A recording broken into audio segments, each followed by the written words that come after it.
aqui assumindo como pároco de Ibicaraí. Reverendíssimo Padre Wesley, o velho pároco aqui de Ibicaraí, né? Ele me disse que toda a chuva que está acontecendo na região são as lágrimas dele, porque ele está deixando Ibicaraí.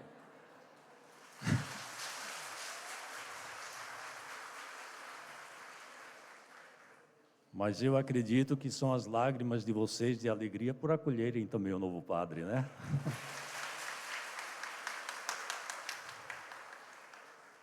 Reverendíssimos padres, concelebrando conosco esta Eucaristia, diáconos, prezados seminaristas, ilustríssima senhora prefeita municipal, Mona Lisa, que bom tê-la conosco. Na sua pessoa quero cumprimentar as demais autoridades aqui presentes. Amados irmãos, amadas irmãs, o Evangelho de hoje, ele é muito emblemático. É o capítulo 5 de São Lucas. Eu li um livro uma vez que me marcou muito, de uma psiquiatra norte-americana, Hannah Wolf, a autora deste livro, intitulado Jesus, Psicoterapeuta. E ela, nesse livro, ela toma diversos textos do Evangelho, diversas ações de Jesus, e ela faz assim ela vai mostrando Jesus como um verdadeiro psicoterapeuta. E nesse capítulo 5, nós encontramos não só esse texto lindo que nós escutamos hoje, da cura do leproso, mas nós encontramos também aquele texto muito lindo da cura do paralítico na piscina de Siloé, que pede a Jesus para ser curado. O evangelho que nós escutamos, eu não vou comentar esse outro, mas vou comentar aquele de hoje, para a gente não se estender muito. O evangelho que nós escutamos nos apresenta uma figura, uma cena profundamente humana e profundamente atual. Um homem leproso, ele se aproxima de Jesus. A lepra, hoje nós chamamos a hanseníase, naquele tempo não era apenas uma doença física, era muito mais do que uma doença física. E até pouco tempo atrás, até uns 70 anos atrás, os leprosos, como eram chamados, eles viviam segregados nos leprosários, lá no Pará, em Marituba. E a nossa congregação, nós assumimos essa cidade de Marituba, nasceu em torno de um leprosário, um grande leprosário. Era uma verdadeira cidade, tinha tudo lá dentro. Igreja, prefeitura, teatro, tudo. E aí tinha mais ou menos 1.000 e tantos portadores de hanseníase. E quando o Papa João Paulo II esteve lá em 1980, ele pediu a nossa congregação para assumir aquele trabalho, e nós estamos lá. Hoje em dia é uma cidade que tem mais que 240 mil habitantes, e tem ainda o abrigo dos ancenianos. Sempre que eu ia lá, eu celebrava com eles. Hoje em dia deve ter uns 60, 70 ancenianos, porque lá também tem um centro dermatológico gerenciado pela congregação, que acolhe pessoas de todo o norte do Brasil. Vem gente de tudo que é lugar para esse centro dermatológico. E é impressionante que uma vez esteve lá fazendo um pós-doutorado, um norte-americano, ficou hospedado conosco na nossa casa, e ele me disse que nos Estados Unidos eles chegam a diagnosticar no máximo 4 casos de hanseníase por ano. Lá nesse nosso centro, e ainda hoje é assim, eles chegam a diagnosticar mais ou menos 7 casos de hanseníase por semana. É um estado que a hanseníase é muito difundida por causa da umidade, tem uma grande umidade o Pará, o norte do Brasil em geral, por causa da falta de higiene e por causa do bacilo que é muito difundido. E também, infelizmente, por causa da falta de prevenção, porque faltam políticas de prevenção. E muitos até querem passar para os seus filhos a hanseníase, porque o hanseniano recebe um benefício, e aí ele recebe esse benefício quando ele é diagnosticado como hanseniano. O leproso, como eu disse, vivia afastado da família, vivia lá longe da família. Por isso que em volta dos leprosários, as famílias construíam casas para ver o parente de longe, pela cerca, ou alguns por cima do muro, às vezes viam seus parentes. Viviam afastados da família, da comunidade e do culto da paróquia na comunidade. Era alguém marcado pela dor, pelo preconceito e pela solidão. No tempo de Jesus, existia uma lei e todo leproso tinha que carregar um sininho pendurado aqui no pulso direito, porque onde ele andava, aquele sino tinha que tocar para dizer às pessoas que tinham que se afastar dele. Vocês imaginam só o preconceito que existia com o leproso naquele tempo. Nos nossos dias, quantas pessoas vivem uma espécie de lepra invisível, feridas emocionais, culpas do passado, vícios, depressão, ansiedade, relações quebradas. Há dores que não aparecem no nosso corpo, mas machucam profundamente o coração. E nos nossos dias tem muita gente machucada, muita gente sofrendo.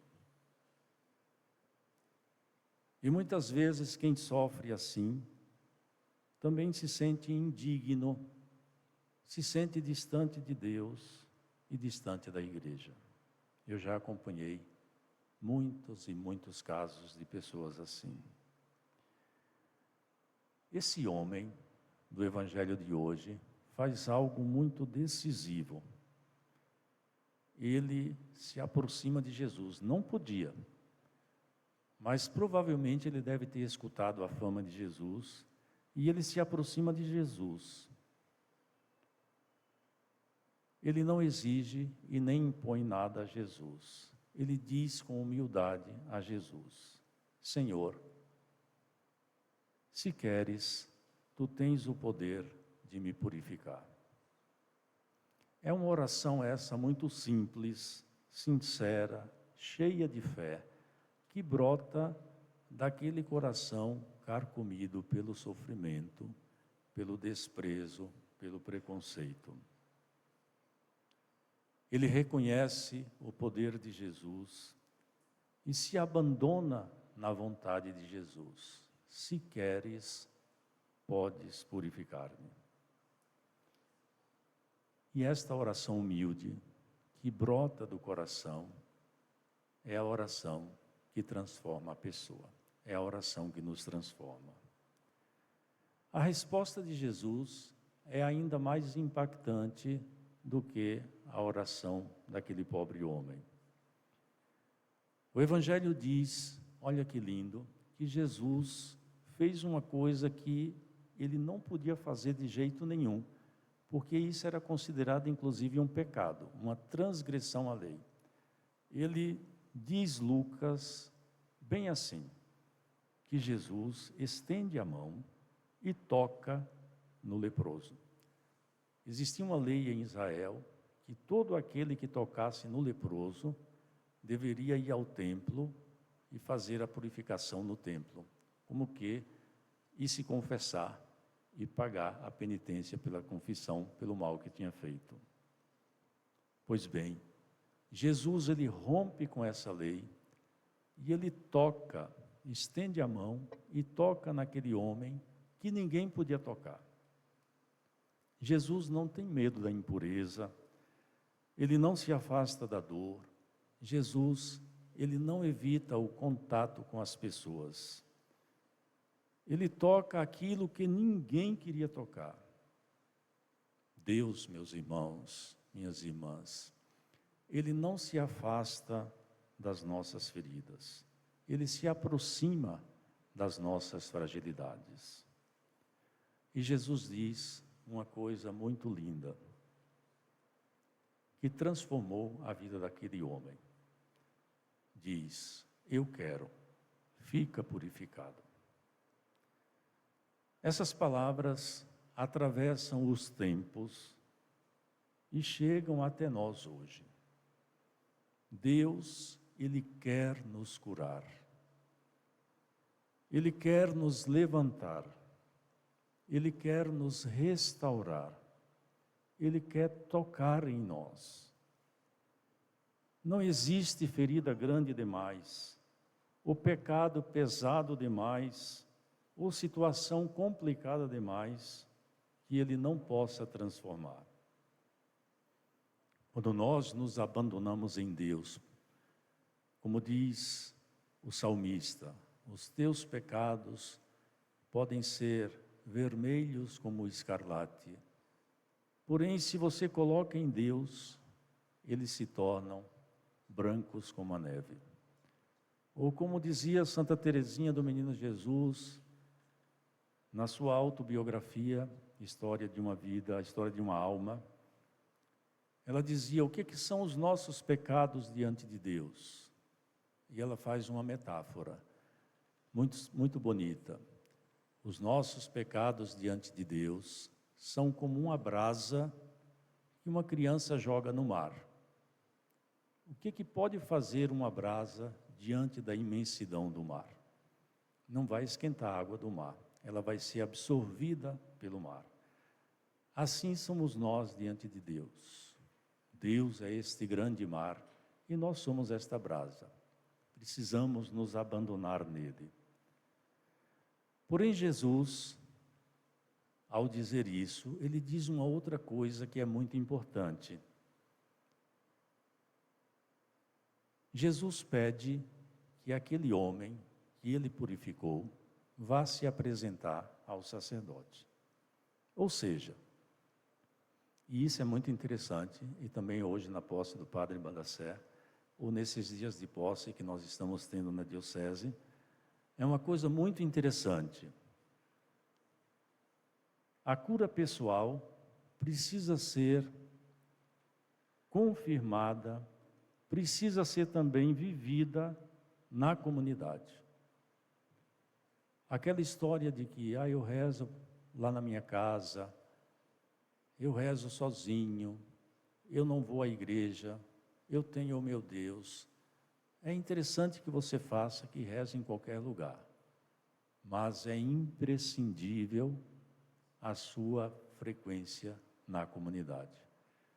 Porque segundo Lucas, principalmente o Evangelho de Lucas, é na comunidade que nós reconhecemos o ressuscitado.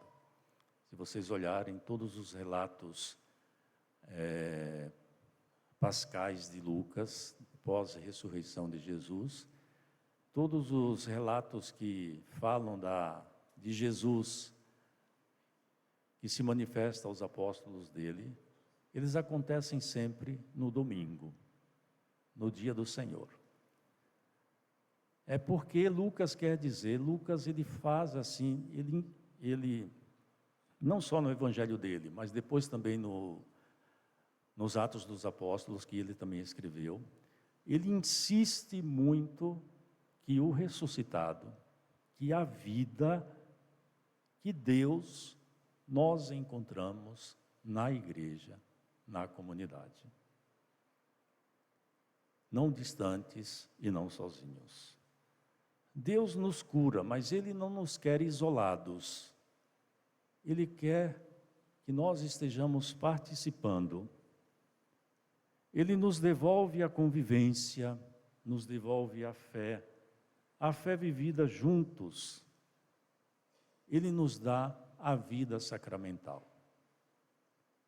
A igreja é este lugar de reencontro e de acolhida. Enquanto a fama de Jesus cresce e as multidões procuram a Jesus, Lucas diz que Jesus faz uma coisa muito interessante, que é uma dica muito boa para nós que somos bispos, padres, diáconos, para nós que somos cristãos. Jesus faz algo essencial na nossa vida. Diz Lucas que ele se retira para rezar.